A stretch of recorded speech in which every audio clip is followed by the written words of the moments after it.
एक पत्थर से कैसे निकली भगवान श्री कृष्ण और मैया यशोदा की मूर्ति। एक समय की बात है, एक मूर्तिकार एक रास्ते से गुजरा और उसने संगमरमर के पत्थर की दुकान के पास एक बड़ा संगमरमर का पत्थर पड़ा देखा। अनगढ़ राह के किनारे उसने दुकानदार से पूछा कि और सब पत्थर संभाल के भीतर रखे गए हैं, ये पत्थर बाहर क्यों डाला है। दुकानदार मूर्तिकार से कहता है, ये पत्थर बेकार है, इसे कोई मूर्तिकार खरीदने को राजी नहीं है। आपकी इसमें उत्सुकता है।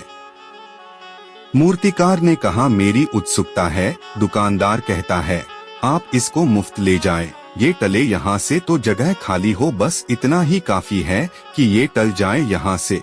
ये आज 10 वर्ष से यहाँ पड़ा है, कोई खरीदार नहीं मिलता, आप ले जाओ, कुछ पैसे देने की जरूरत नहीं है।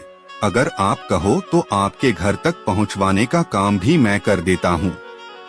2 वर्ष बाद मूर्तिकार ने उस पत्थर के दुकानदार को अपने घर आमंत्रित किया कि मैंने एक मूर्ति बनाई है, तुम्हें दिखाना चाहूँगा। वो तो उस पत्थर की बात भूल ही गया था। मूर्ति देख के तो दंग रह गया, ऐसी मूर्ति शायद कभी बनाई नहीं गई थी। फिक्र न की कि ये मेरा जीवन जो अभी अनगढ़ पत्थर है, एक सुंदर मूर्ति बन सकती है। इसके भीतर छिपा हुआ भगवान प्रकट हो सकता है, इसके भीतर छिपा हुआ ईश्वर प्रकट हो सकता है।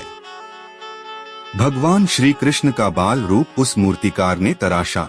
मैया यशोदा श्री कृष्ण को गोद में खिला रही हैं, इतनी जीवंत कि उसे भरोसा नहीं आया। दुकानदार ने कहा, ये पत्थर तुम कहाँ से लाए, इतना अद्भुत पत्थर तुम्हें कहाँ मिला।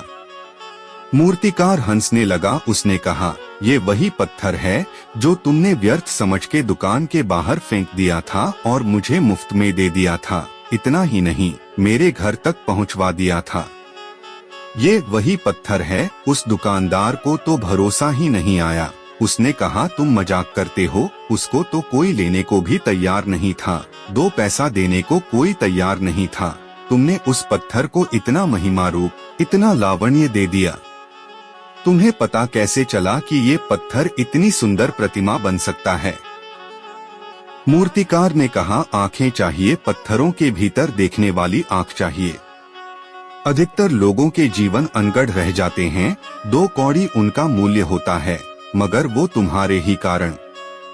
तुमने कभी तराशा नहीं, तुमने कभी छैनी नहीं उठाई, तुमने कभी अपने को गढ़ा नहीं, तुमने कभी इसकी फिक्र न की कि ये मेरा जीवन जो अभी अनगढ़ पत्थर है, एक सुंदर मूर्ति बन सकती है। इसके भीतर छिपा हुआ भगवान प्रकट हो सकता है, इसके भीतर छिपा हुआ ईश्वर प्रकट हो सकता है।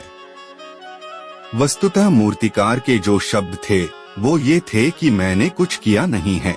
मैं जब रास्ते से निकला था, इस पत्थर के भीतर पड़े हुए भगवान ने मुझे पुकारा कि मूर्तिकार मुझे मुक्त करो। उनकी आवाज सुन के ही मैं इस पत्थर को ले आया। मैंने कुछ किया नहीं है, सिर्फ भगवान के आसपास जो व्यर्थ के पत्थर थे वो छांट दिए हैं, भगवान प्रकट हो गए हैं। तो दोस्तों, प्रत्येक व्यक्ति परमात्मा को अपने भीतर लिए बैठा है।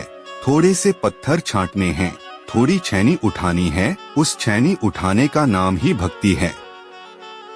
अपने अंदर छिपे कला विधा को पहचानना। तो दोस्तों, हमारे द्वारा बताई गई जानकारी आपको अच्छी लगी हो तो हमारे YouTube चैनल को लाइक, सब्सक्राइब और कमेंट में ओम नमः शिवाय जरूर लिखें। मिलते हैं अगली एक नई वीडियो में। धन्यवाद।